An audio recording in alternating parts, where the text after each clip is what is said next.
WhatsApp বয়েস, হঠাৎ একটা কথা মনে হলো, দেখেন আমাদের চ্যাম্পিয়ন্স ট্রফি চলতেছে এখন, যার কারণে আমরা এখানে চ্যাম্পিয়ন্স ট্রফি খেলতেছিলাম না, যার কারণে আমরা চ্যাম্পিয়ন্স ট্রফি খেলতেছি, আনফরচুনেটলি সেই নেই, মানে ভাগ্যের কি নির্মম পরিহাস, মানে এত আনলাকি। এই যে এখানে একটা অনেক বড় শিক্ষা আছে আমাদের জন্য, যে পৃথিবীর কোনো কিছুই চিরস্থায়ী না, সেটা টাকা পয়সা হোক আর জনপ্রিয়তা হোক, কোনো কিছুই চিরস্থায়ী না, সবকিছু ক্ষণস্থায়ী।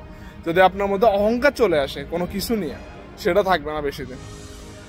বাংলাদেশের এমন কোনো বাচ্চা কাচ্চা নাই যারা মানে সাকিব আল হাসানকে রোল মডেল মানে নাই। আর বাংলাদেশে এমন কোনো সেলিব্রিটি ছিল না যে সাকিব আল হাসানের থেকে বড় সেলিব্রিটি। বাংলাদেশের সবচেয়ে বড় সেলিব্রিটির নাম যদি কাউকে বলা হইতো 1 বছর আগেও, সে ছিল সাকিব আল হাসান। কিন্তু ভাগ্যের কি নির্মম পরিহাস, কি দেখেন সাকিব আল হাসান কোথা থেকে কোথায় চলে গেছে। যে মানুষটা মানুষের মনের ভিতরে ছিল, সে এখন তার নাম শুনলে মানুষ থুতু নিক্ষেপ করে। এটা কতটা শিক্ষার বিষয় এখান থেকে আমরা দেখতে পাই, দেখছেন। এরপরে মাশরাফি সেম মানে দলের মধ্যে যত কিছুই থাকতো, যদি বলেন মাশরাফি মুর্তজা হোক, দলের মধ্যে অনেক জনের ছিল, মুশফিক, রিয়াদ, সাকিব, তামিম, এদের মধ্যে একটা ক্লাশ থাকলেও মাশরাফিকে সবাই ভালোবাসতো। সে পারফরমেন্স করুক না করুক সবাই তারা ভালোবাসতো, কারণ সে ক্যাপ্টেন হিসেবে বাংলাদেশকে অনেক কিছু দিছে, তো সবাই ওরে ভালোবাসতো। কিন্তু এমন একটা পরিস্থিতি তার দাঁড় করাইছে, মানে অহংকার এবং কি মানুষের ইয়া নিয়ে যখন বড়াই চলে আসে না নিজের মধ্যে, তখন আল্লাহ এটারে কায়দা নেয়। দিস ইজ ট্রু, আপনি মানেন সেটা না মানেন, এটা হচ্ছে কার্মা, ঠিক আছে। এভাবে হয়। দেখেন ইন্ডিয়ার কিছুদিন আগে রণবীর আলাবাদিয়া নামের কেউ কোনো এক ইউটিউবার, সে কত সাইকোলজিক্যাল কথাবার্তা বলে, মানুষের একদম ফেভারিট একজন মানুষ, সে খুব পডকাস্টগুলো করে, অনেক ভালো ভালো পডকাস্ট করে, মানুষকে এনকারেজ করে ভালো কাজের জন্য। কিন্তু এই ছোট্ট একটা কথা নিয়ে তার লাইফের ডেথ ওয়ারেন্ট পড়তেছে, তার সব কিছু বন্ধ করে দিয়েছে, তার চ্যানেল বন্ধ করে দিয়েছে। এরপরে দেখেন আমি ছোট ছোট উদাহরণগুলো দেখেন, কাফি, যে বাংলাদেশের ইউটিউবার কন্টেন্ট ক্রিয়েটর কাফি, এই ছেলেটারে মানুষ মাথার উপর রাখতো। এই ছেলে যদি কোনোদিন বলতো 10 লাখ টাকা চায় ওর মানুষ পাঠাই দিত।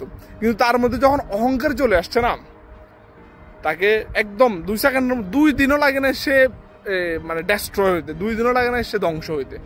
মানুষ এখন তার কন্টেন্ট আসলেই লাভ রিয়েক্ট দিত আগে, মানুষ এখন তার কন্টেন্ট আসলেই সেটাতে হাহা রিয়েক্ট দেয়।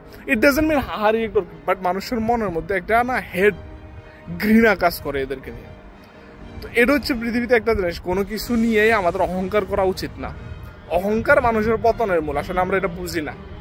এই সাকিব আল হাসানের কারণে আমরা চ্যাম্পিয়ন্স ট্রফি খেলতেছি, কিন্তু সাকিব আল হাসান চ্যাম্পিয়ন্স ট্রফিতে নাই, কিন্তু বাংলাদেশ টিম চ্যাম্পিয়ন্স ট্রফি খেলতেছে উইদাউট সাকিব আল হাসান। পৃথিবীতে কোনো জিনিস আপনার জন্য ওয়েট করবে না, আপনার জন্য রুখে থাকবে না, সেটা তার নিজস্ব গতিতে যাবে।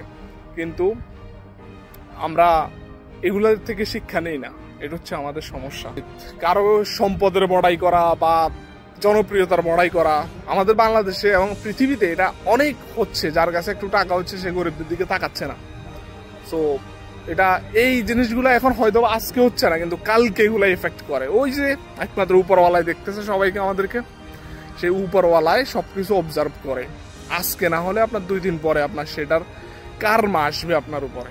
আপনি আজকে জানেন না যে আপনার হাতে আজকে শক্তি আছে বিধা আপনি কাউকে আজকে মারলেন, কিন্তু কালকে আপনার গায়ে সেই এটা আসতে পারে। পৃথিবীর কেউ ভাবছে, বাংলাদেশের কোনো মানুষ ভাবছে, ইভেন তো শেখ হাসিনা নিজে ভাবছে যে সে ক্ষমতা ছুতে হবে, কিন্তু সে হয়ে গেছে। এটা হচ্ছে কার্মা, ঠিক আছে, কিচ্ছু করার নাই। এইরকম পৃথিবীর সব, যখন আপনার হাত অনেক বেশি মোটা হয়ে যায় না, যখন আপনাকে কেউ নিচে টানে রাখতে পারে না, যখন একমাত্র আল্লাহ আছে যেটা, সে আপনাকে থামাইতে পারবে। সো আমাদের সকলের এই ছোট ছোট বিষয়গুলো নিয়ে থেকে শিক্ষা নেওয়া উচিত, যে মানুষ কখনো, মানুষের পৃথিবীতে কোনো জিনিস চিরস্থায়ী না, সবকিছু ক্ষণস্থায়ী। আজকে থাকলেও কালকে থাকবে না, এখন আসছে 2 সেকেন্ড পরে নাই। এখন আপনি সুস্থ, কিছুক্ষণ পরে আপনি সুস্থ না। So go back to your Lord, আপনি আপনার আল্লাহর কাছে ফিরে যান। এটাই আমার কথা। পৃথিবীতে কেউ চিরস্থায়ী না। আমি শুধু